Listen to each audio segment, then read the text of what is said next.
In this episode of Sparks and Grit Garage, we're going to change the transmission pan gasket.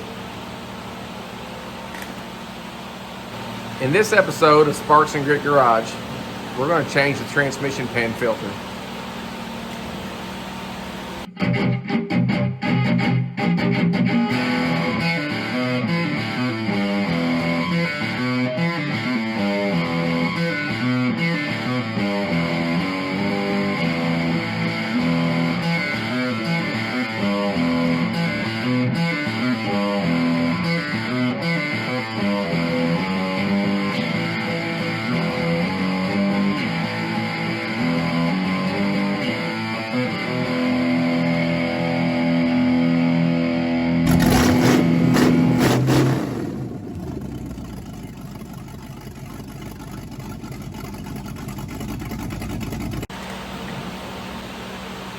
In this episode of Sparks and Grit Garage, we're going to seal up the transmission pan.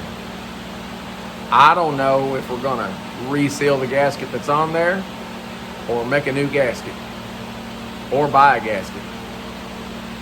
I don't know. There are 3 transmissions this car could have come with, and I don't know which one it has in it. So we'll just take a look. And if it looks like the gasket on there is good enough to save, maybe it's made out of rubber, I don't know. We'll try it. But if it's a cork gasket, we're just going to make another one. Or we might just clean it up real good, scuff it up real good where stuff will stick to it, clean it, and use some RTV.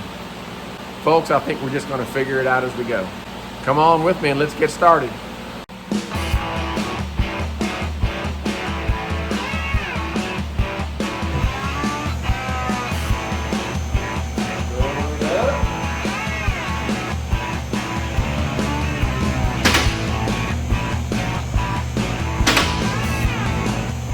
About 20 feet, this car looks awesome.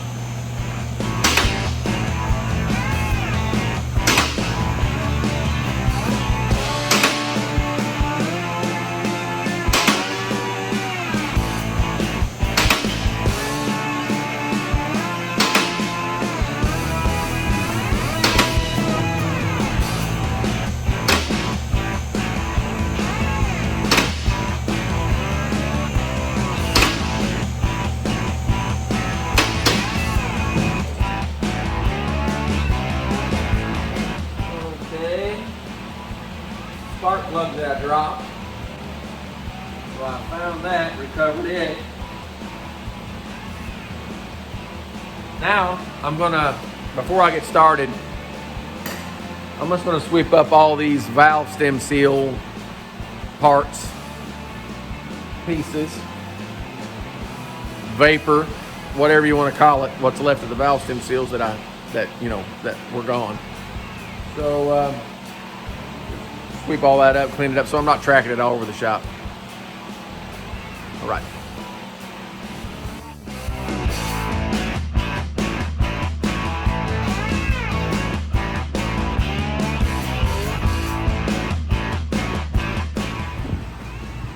Okay. So, look at this. Got a lot of road grit liver lips. Got a leak. I don't know if that was coming from right here. This is the dipstick tube. Not to be confused with the dipstick wiping off the dipstick tube. Say that 10 times fast. Okay. That's cruddy. Got a bunch of right here. Look at that. Bunch of oil burnt onto the exhaust pipe. Assuming that was coming out maybe of the bottom of the valve cover, the back of it. Before we got some running down the oil pan too. I'm assuming the rear main seal's pretty bad shape. I mean, it's not pouring out, but it's definitely leaking. It's going to be the next thing I have to replace, I'm sure. Which that's not going to be fun. I'm actually going to try to avoid that because, like I said, I'm taking this engine out.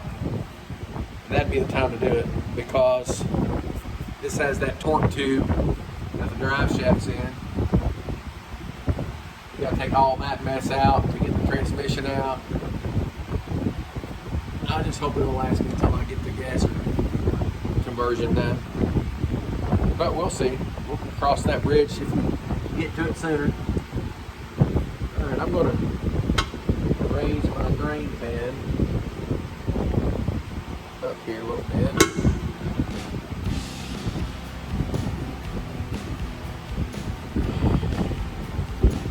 Loosen this up. Trying to get a bigger wrench on it. Alright.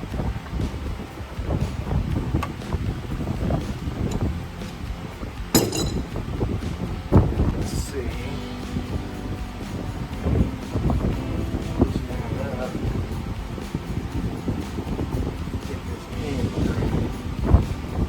Because we don't have a drain plug in this pan, which surprises me.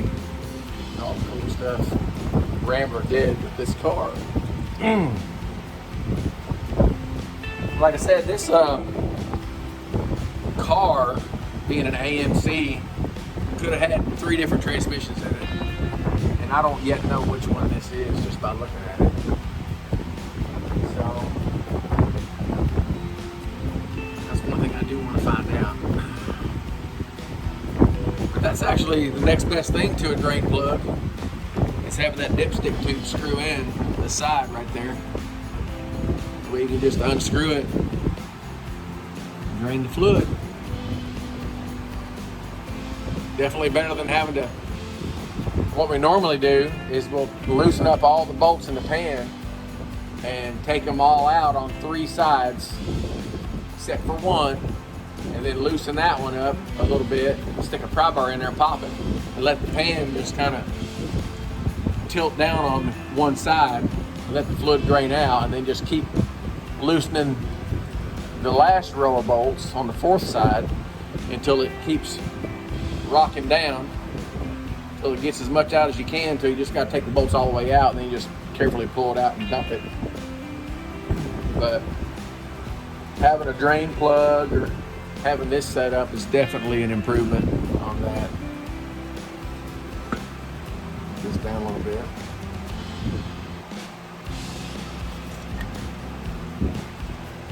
Okay. Just push that up there. Allows it out of the way. Like so.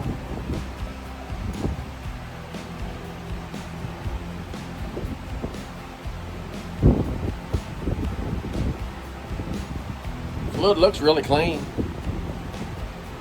so that's good. Man, look at the dents though in this pan. I mean, there has been some stuff just creamed over the past 60 years.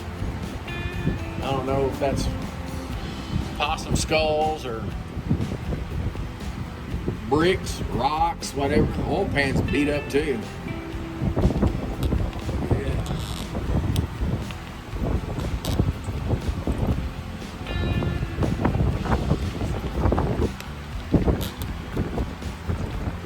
Girl's got some age on her.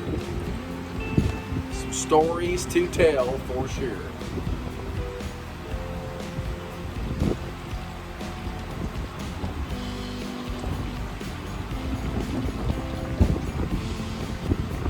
We're just gonna let that drain for a little while and come back. We're down to a drip now. We're gonna go ahead and start taking these out.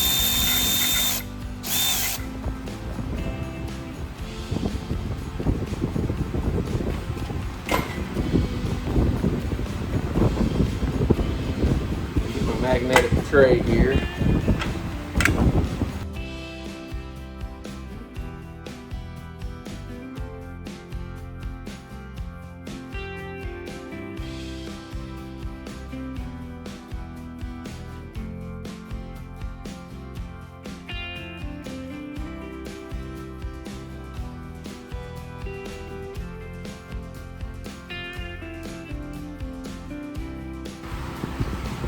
Okay, so don't look bad at all. And there's a little bit of black debris in there, but that's really fairly normal for an automatic transmission. You don't see any big globs of metal in it or any fiber looking stuff. I mean, there's a little bit of gritty stuff right there, but transmission works good. So I'm not too concerned about that. Kind of wondered if any of these dents are leaking a little bit. I don't think they are, but we're just gonna let that transmission drip into the drain pan for a while, clean this up, come back. Okay, so we have the transmission pan off the Rambler here on the workbench, and we're gonna start out by pounding out some of these dents and scraping off the old RTV.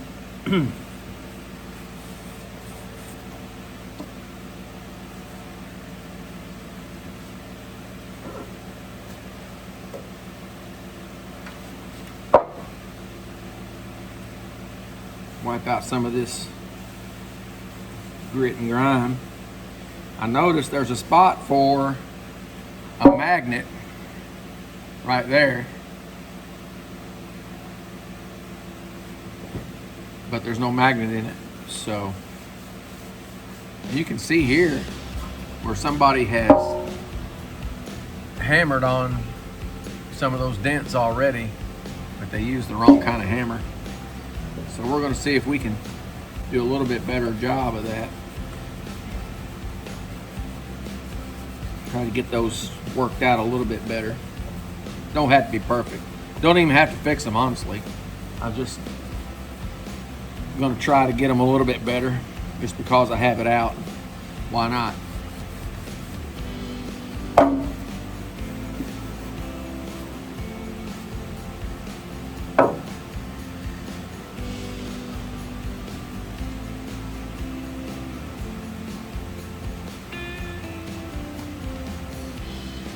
Start out with the old ball peen hammer.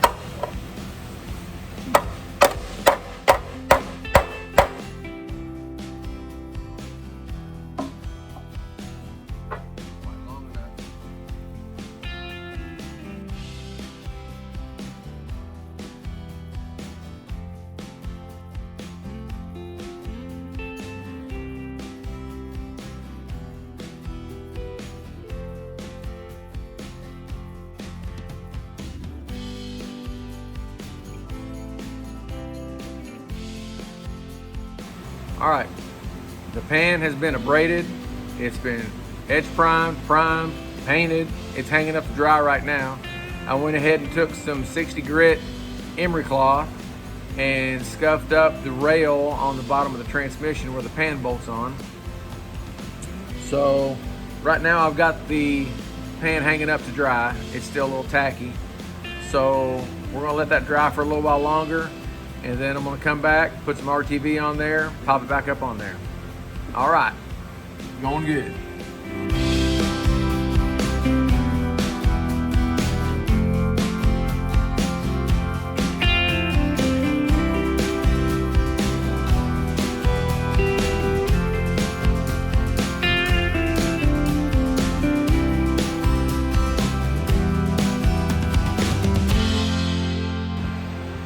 Hey, after I got the silicone or the RTV on, I didn't have time really. That stuff sets up pretty quick. I didn't really have time to move my camera, so I went ahead and just bolted it up there.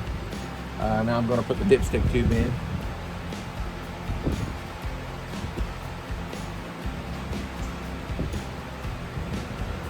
Just going to clean that out real quick.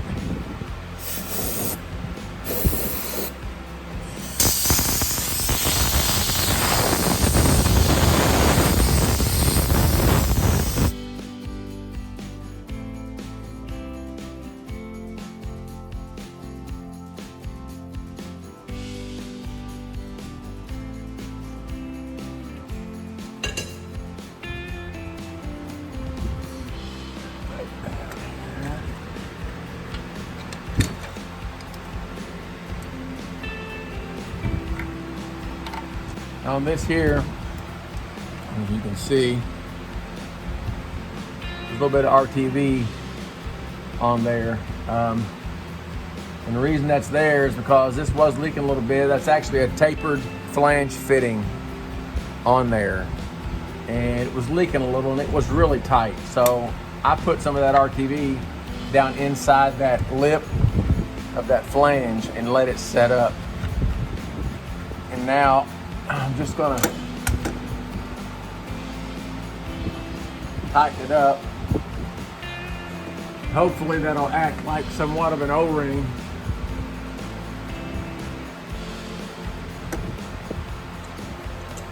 Also notice that this dipstick tube actually doesn't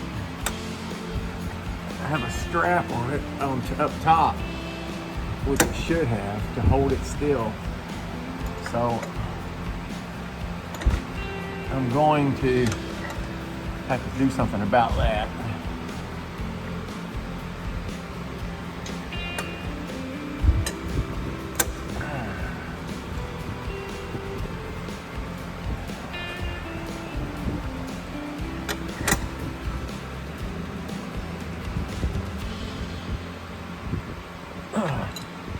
All right, so that's tight.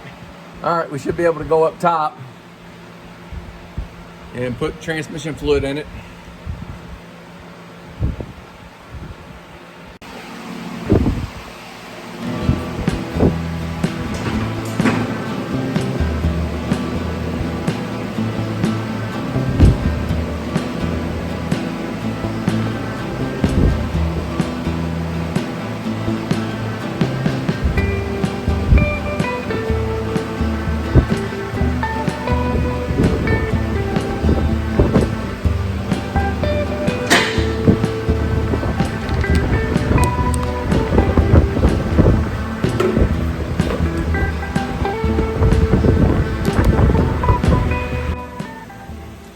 Well, it seems I don't have enough type F fluid to completely fill this up, but I do have 2 full quarts, a partial quart, and a quart of this Lucas high mileage oil stabilizer.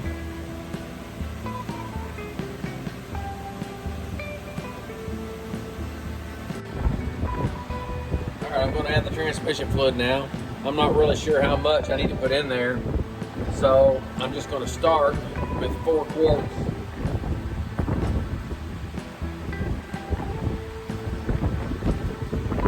Basically that means I'm going to put 3 quarts of transmission fluid and 1 quart of Lucas stop slip. So I've got the quart of Lucas stop slip added to the fluid, just to make sure it's mixed up good and pours easy, because this stuff's like, it's like honey if you don't do that.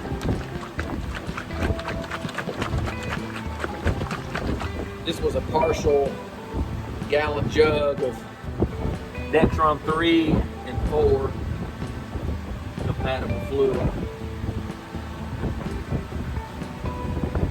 So we'll put that in first. It's probably 2 quarts, maybe 2.5.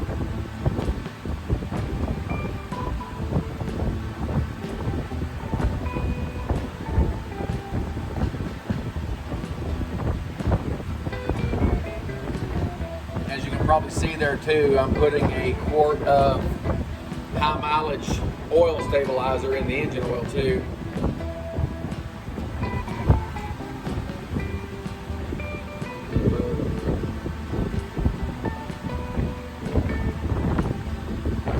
In there, and then we'll start the car. We'll put about half of this in there, and then we'll start the car, go through the gears, let it run, get up to operating temperature, then we'll check it.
Start it up, let it warm up a little bit.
Alright, engine's up to temperature, transmission's full. Gonna move on to the gas tank.